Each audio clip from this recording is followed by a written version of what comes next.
Turabaramukije tubipfuriza kubandanya muroranirwa n'ibiganiro vya Inkerebutsi TV. Kuwutaraba umunywanyi wacu arabe musi y'iki kiganiro aca afyonda aho handitse sabone canke subscribe, ahejeje aca akora kuri ako gakengeri, ahejeje kugakorako aca abona handitse toute canke all, nahone aca ahakora kugira azokwama ashikirwa n'ibiganiro vyacu twama tubashikiriza.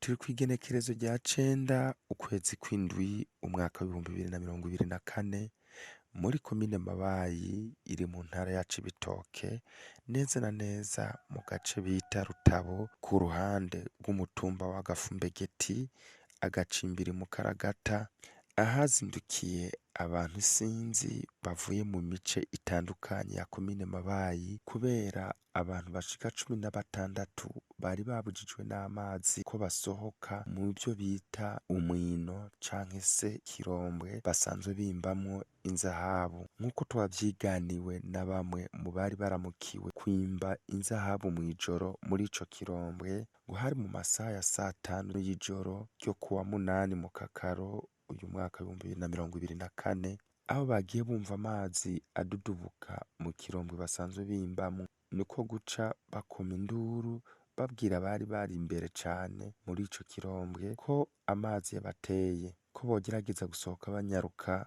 amazi ataraba menshi. Muri uwo mwanya bagikoma induru hashoboye gusohoka abantu 2 gusa mu bantu 18 bari basanzwe bakirimwo. Baciye baguma batabaza kugira abafise amamoteri avoma amazi bayazane. Ngo kuva ayo masaha baciye baguma barondera ahantu ayo mazi yazananye, ariko bagiye kuhatora batevye. Ayo nayo basanze ari akuzi gatoya kitwa Nyagashamba kameneye amazi yako mu kindi Kirombwe canke ico bita Chantier, amazi aracuzura hama mu nyuma giturikira munsi kijana amazi muri ico Kirombwe basanzwe bimbamwo. Mu gihe twashika mu masaha ya 2 y'agatondo yo kuri iri genekezo rya 9 ukwezi kw'indwi umwaka w'2024, twahasanze abantu benshi cane bari bajumarariwe, ata cizere bafise ko abantu 16 bari bariyo boba bagihema. Mu masaha ya 7 z'umuhingamo niho batangura gukurayo abantu ba mbere 5 bagihema. Igikorwa baciye bakibandanya, mu bantu 16 bashoboye gukurayo abantu 15 bagihema, uwundi nawe basanga yamaze kwitaba Imana.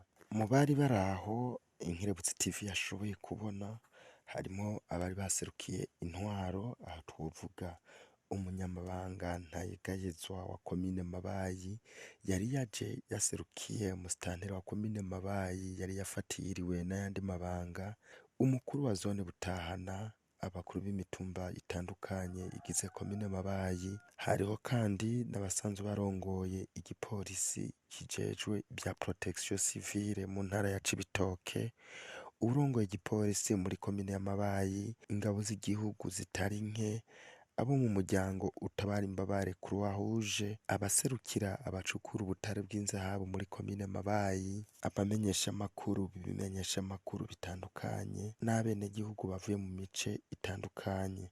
Umunyamabanga ntayegayezwa wa komine Mabayi yahavuye atanga ijambo ry'ihumure ku baraho, aho yasavye abaraho gushimira Imana kubera ko ata muntu n'umwe yarazi ko n'abo 15 bovayo bagihema. Aca yihanganisha umuryango washoboye kubura uwabo.